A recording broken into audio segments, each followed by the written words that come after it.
world will note that the first atomic bomb was dropped on Hiroshima, a military base. We won the race of discovery against the Germans. We have used it in order to shorten the agony of war, in order to save the lives of thousands and thousands of young Americans. We shall continue to use it until we completely destroy Japan's power to make war.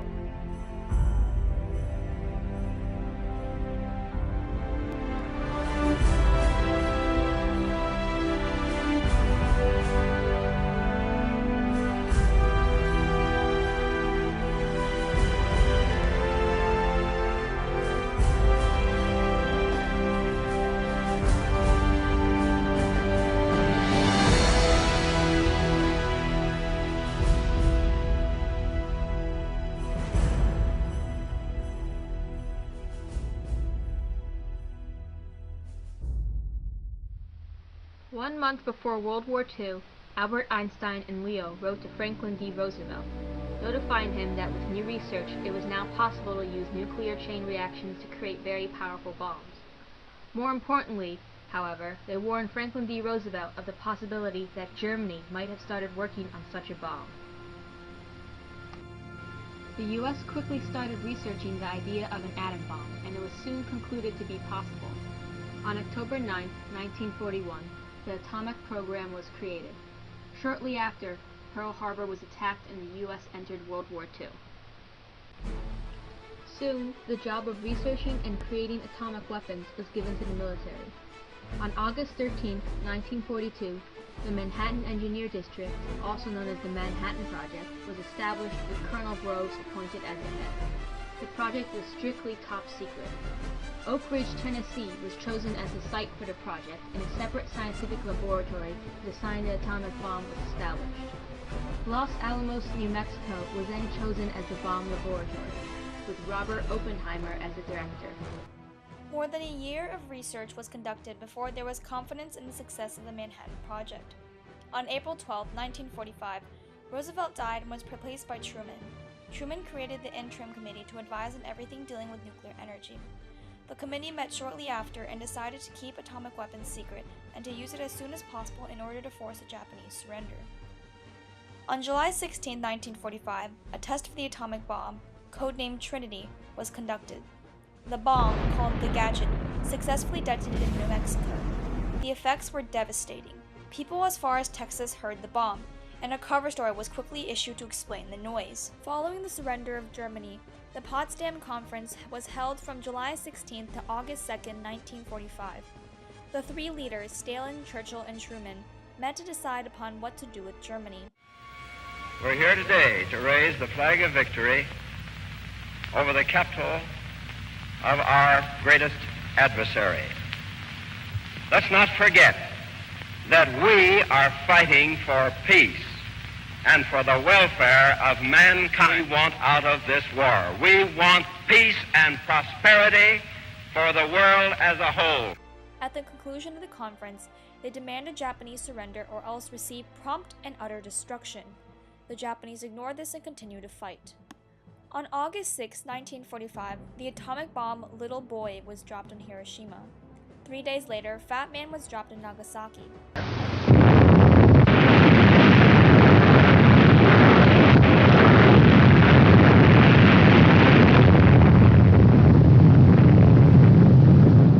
Japan immediately surrendered, and World War II was brought to a close. The Manhattan Project was subsequently revealed to the public, and the world reveled in its destructive power. Though the war was over, the effects of the Manhattan Project were only beginning to arise. On August 29, 1949, the Soviet Union detonated their first nuclear bomb. Both countries then delved into the creation of a hydrogen bomb. Nuclear missiles followed, with the development of intercontinental ballistic missiles. Each weapon was capable of tremendous destruction. Mankind had successfully harnessed the power to destroy entire countries. Both the US and the Soviet Union had enough weapons to completely destroy each other. With this, a stalemate was brought on. If one side attacked, the other would retaliate, resulting in the destruction of both sides. This redefined the conventional idea of war. There were no battles, mistakes no longer cost lives, they now cost entire nations. There was a constant fear of nuclear attack as each nation attempted to gain the upper hand in nuclear weapons. people think about man's conquering fire, man's discovery and ability to start and stop fire. This was what, it was akin to that level of revolution. And then, one of the things, it did bring an end to World War II and possibly all future wars. That's the dilemma we face today, but it's been 65 years and we still have not had a world-scale war of the type that ravaged the 20th century.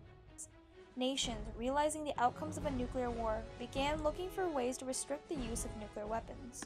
On December 2, 1989, President George H.W. Bush and Mikhail Gorbachev, leader of the USSR, met in the Malta Summit.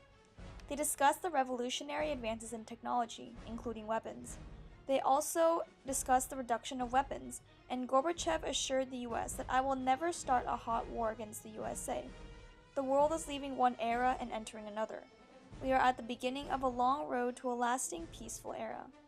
With that, the Cold War, along with the nuclear arms race, slowed to a close. Conflicts over nuclear proliferation with North Korea and the Middle East have also emerged from the development of nuclear weapons. Relations with North Korea became very tense as they began building their nuclear weapons. This tension continues today. Modern-day North Korea remains extremely secretive and hostile toward the US and the rest of the world. Given their past behavior, given the belligerent manner in which they are constantly threatening their neighbors, I don't think there's any question that that would be a destabilizing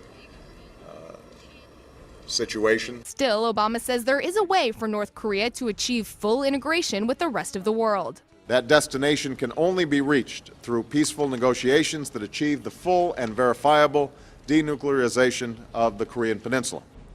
Middle Eastern countries such as Iran have been rumored to be developing their own nuclear weapons in defense against Israel and the rest of the world. There is fear that terrorists may obtain these powerful weapons and unleash their power. Nuclear war in the Middle East. Reports out of Israel warn it could happen if the prime minister gets his way. Again, only reports. Aside from relations with individual countries, nuclear weapons have forced nations to work together to deal with this newfound power of mass destruction. Because a nuclear war between two countries can affect the whole world, it is essential that nations cooperate and agree on restrictions for nuclear weapons. Treaties such as the Nuclear Non-Proliferation Treaty can work towards nuclear disarmament, while at the same time promoting peaceful use of nuclear technology. The Manhattan Project also revolutionized culture. The nuclear weapons from the project could quite literally end the world. This idea has woven its way into popular culture of the world, turning up in video games, comics, books, and movies. After World War II, scientists began researching peaceful ways of harnessing nuclear energy. On December 20, 1951, scientists succeeded in generating electricity from a nuclear reactor. Today, around 14% of the world's electricity comes from nuclear power plants. Nuclear medicine has also come from the project's research. Nuclear medicine can diagnose some diseases and can even be used to treat types of cancer. Because of the major changes in culture following the atomic bomb, the time period was dubbed the Atomic Age. With the atomic bomb, man proved he had the power to destroy worlds. This idea empowered many, and they envisioned a future reliant on nuclear energy.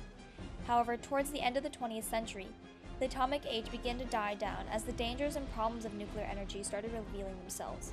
Today, scientists are continually looking for ways to improve and make nuclear energy safe. Looking back to August 2, 1945, the world has made enormous changes in weaponry, foreign relations, and culture. This revolution stemmed from the Manhattan Project and still continues today. This project has changed the very dynamic of our world.